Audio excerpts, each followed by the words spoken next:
Assalamualaikum warahmatullahi wabarakatuh. Apa kabar anak-anak? Semoga semuanya dalam keadaan yang baik. Baik anak-anak, hari ini kita akan belajar melalui video. Pembelajaran kita pada hari ini yaitu mengenai pengumpulan data.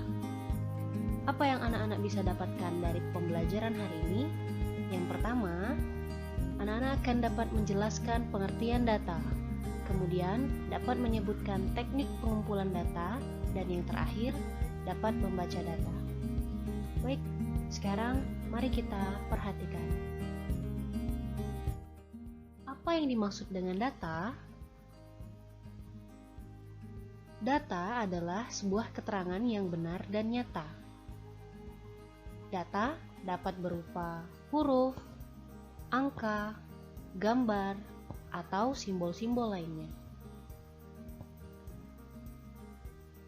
Kita seringkali menemukan atau mendengarkan kata data dalam kehidupan sehari-hari. Misalnya, coba perhatikan gambar. Terdapat sebuah data diri dengan nama, tinggi, berat, golongan darah, atau ukuran sepatu.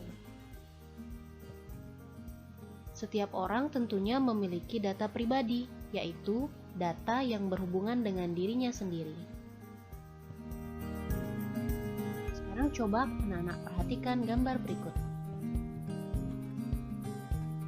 Apa yang sedang dilakukan oleh anak-anak pada gambar ini?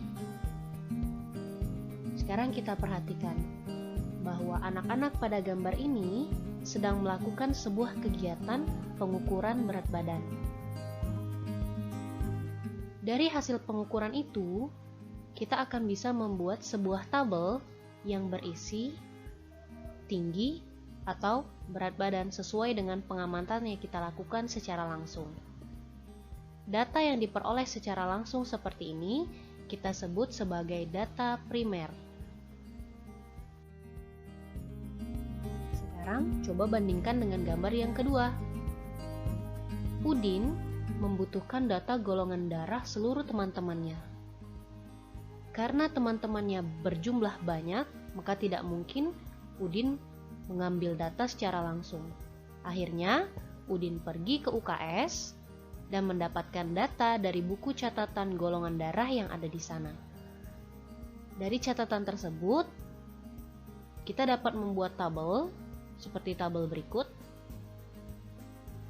Dan data yang diperoleh Udin adalah data yang diperoleh secara tidak langsung atau kita sebut dengan data sekunder. Lalu bagaimana cara mengumpulkan data? Ada beberapa cara yang bisa kita lakukan yang kita sebut dengan teknik pengumpulan data. Pertama, kita bisa melaksanakan dengan tes. Kedua, kita bisa melaksanakan dengan bertanya langsung atau wawancara. Ketiga, kita bisa melakukan isian singkat atau angket. Dan yang keempat, kita bisa melakukan dengan cara pencatatan langsung. Sekarang kita akan membahas satu persatu cara mengumpulkan. Yang pertama adalah tes. Coba perhatikan gambar berikut. Seorang guru biasanya melakukan ulangan atau ujian untuk mendapatkan data. Melalui tes, guru bisa mengumpulkan data seperti berikut. Dari hasil yang sudah diperoleh, maka kita bisa membaca data dan bisa menentukan mana nilai tertinggi dan mana nilai yang terendah. Berikutnya, yaitu dengan cara bertanya langsung atau wawancara. Dengan wawancara, kita mengumpulkan data dengan membuat dulu daftar pertanyaannya. Misalnya, kita akan mencari data tentang buah kesukaan. Maka kita harus menyusun daftar pertanyaan, apakah buah yang kamu sukai, apakah buah yang tidak kamu sukai. Dari pertanyaan tersebut, kita berikan kepada orang yang akan kita ambil datanya, maka hasilnya adalah seperti tabel berikut.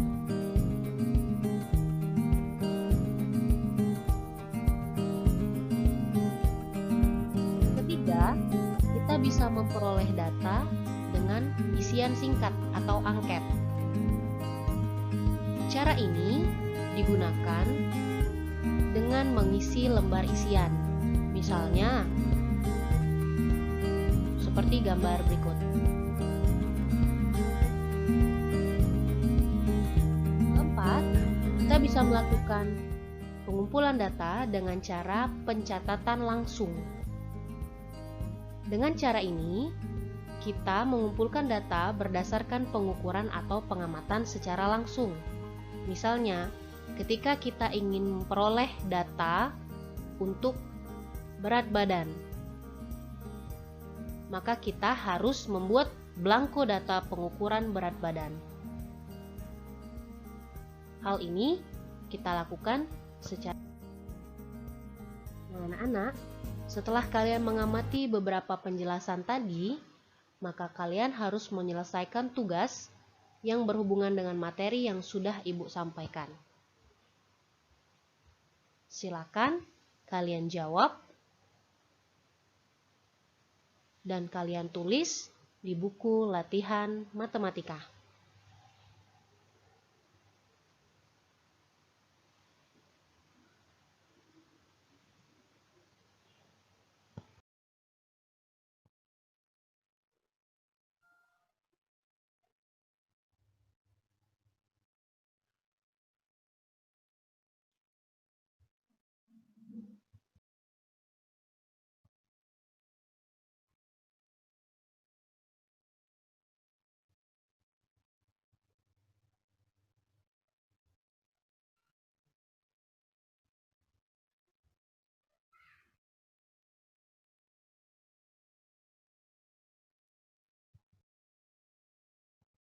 Baik anak-anak, sampai jumpa.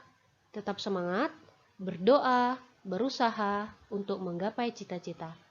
Sampai bertemu di pembelajaran selanjutnya. Wassalamualaikum warahmatullahi wabarakatuh.